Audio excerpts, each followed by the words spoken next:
Hello, bachcho. Let's read the question. The question says that a simple pendulum which has a bob made of metal oscillates with a time period t. The bob of the pendulum is immersed in a non-viscous liquid and then oscillated. If the density of the metal bob is 5 times the density of the liquid, then find the time period of the oscillation of pendulum. यानी कि यहाँ पर आपको दिया गया है कि एक सिंपल पेंडुलम है जिसके पास एक बॉब है और वो बॉब एक मेटल का बना हुआ है और वो ऑसिलेट कर रहा है टाइम पीरियड टी के साथ। अब अगर इसी बॉब को हम नॉन विस्कस लिक्विड में इमर्स कर देते हैं और फिर उसको ऑसिलेट करवाते हैं और अगर मेटल बॉब की जो डेंसिटी है वो 5 times of the density of the liquid है तो हमको बताना है कि जो पेंडुलम होगा उसका टाइम पीरियड ऑफ ऑसिलेशन क्या होगा। तो यहाँ पर हम सबसे पहले टाइम पीरियड ऑफ ऑसिलेशन अगर हमको फाइंड आउट करना है तो हम सबसे पहले फॉर्मूला इसका लिखेंगे कि time period of oscillation of pendulum का फॉर्मूला होता क्या है। तो सबसे पहले हम यहाँ पर अपना की कॉन्सेप्ट देखते हैं एंड हम यहाँ पे यही फॉर्मूला मेंशन करेंगे कि time period of a pendulum is given by time period of a pendulum is given bye. तो जो टाइम पीरियड का फॉर्मूला होता है हमारा वो होता है t is equal to 2 pi under root of L upon G. तो ये हो गया हमारा टाइम पीरियड ऑफ पेंडुलम। अब यहाँ पर हमको बोला है कि इस पेंडुलम को हम लिक्विड में इमर्स कर रहे हैं। तो यहाँ पर आपका एल जो है वो लेंथ है, जी है आपका एक्सेलरेशन ड्यू टू ग्रेविटी। और अगर हम पेंडुलम को लिक्विड में इमर्स करेंगे तो वहां पर आर्किमिडीज प्रिंसिपल लगेगा जिसके अकॉर्डिंग क्या होता है कि कोई भी बॉडी पार्शियली या फुल्ली अगर लिक्विड या फिर गैस में सबमर्ज्ड होती है स्टेट ऑफ रेस्ट पोजीशन पे तो उसके ऊपर एक अपवर्ड ब्यूएंट फोर्स लगता है जिसका मैग्नीट्यूड इक्वल होता है fluid displaced by the body के। तो if the pendulum if the pendulum is immersed in a liquid, अगर पेंडुलम को लिक्विड में इमर्स कर दिया जाएगा तो हमारा जो टाइम पीरियड ऑफ पेंडुलम होगा, time period of oscillation of pendulum that is given by T dash is equal to 2 pi under root of L upon G effective. ठीक है। अब हम यहाँ पर देख रहे हैं जो गिवन है हमारा वो यही है कि पेंडुल मेटल बॉब को नॉन विस्कस लिक्विड में इमर्स कर दिया जा रहा है जिसकी डेंसिटी क्या है। नॉन विस्कस लिक्विड की डेंसिटी क्या हो जाएगी क्योंकि यहाँ पर आपको दिया गया है density of metal of bob. यहाँ पर here it is given that जो density of metal of bob है यानी कि हम मान लेते हैं कि रो डेंसिटी है हमारी मेटल बॉब की और हमारी जो लिक्विड की डेंसिटी है उसको हम रो लिक्विड से मेंशन कर दे रहे हैं। तो रो इज इक्वल टू क्या है 5 टाइम्स ऑफ रो लिक्विड। तो अगर हम रो लिक्विड निकालेंगे, रो लिक्विड हमारा क्या आ जाएगा, रो लिक्विड हो जाएगा हमारा रो अपॉन 5। डेंसिटी रो क्या है हमारी डेंसिटी ऑफ मेटल बॉब और रो लिक्विड क्या है हमारी डेंसिटी ऑफ लिक्विड है। तो अब हम देखेंगे क्योंकि उसको इमर्स किया गया है तो इसके ऊपर ब्यूएंट फोर्स लगेगा। हियर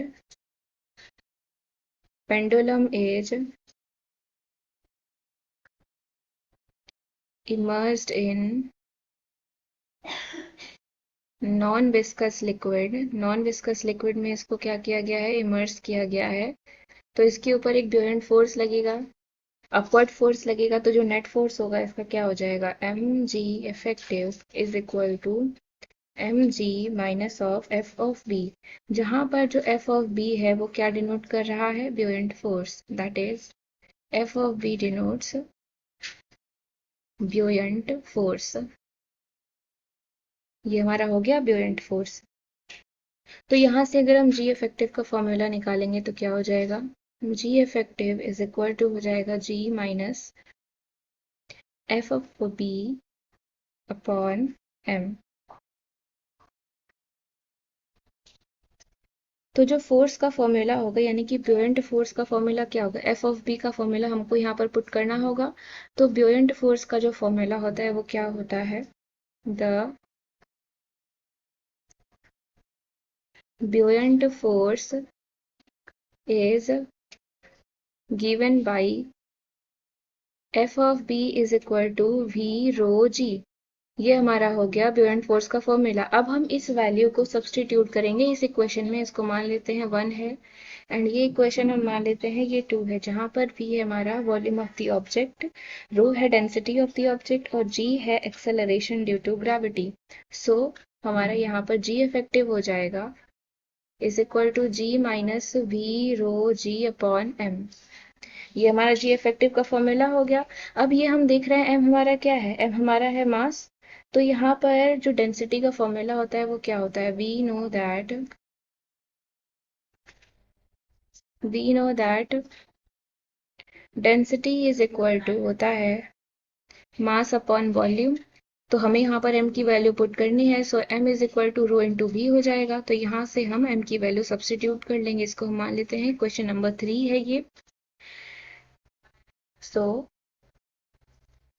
जो हमारा इक्वेशन हो जाएगा वो ये हो जाएगा G effective is equal to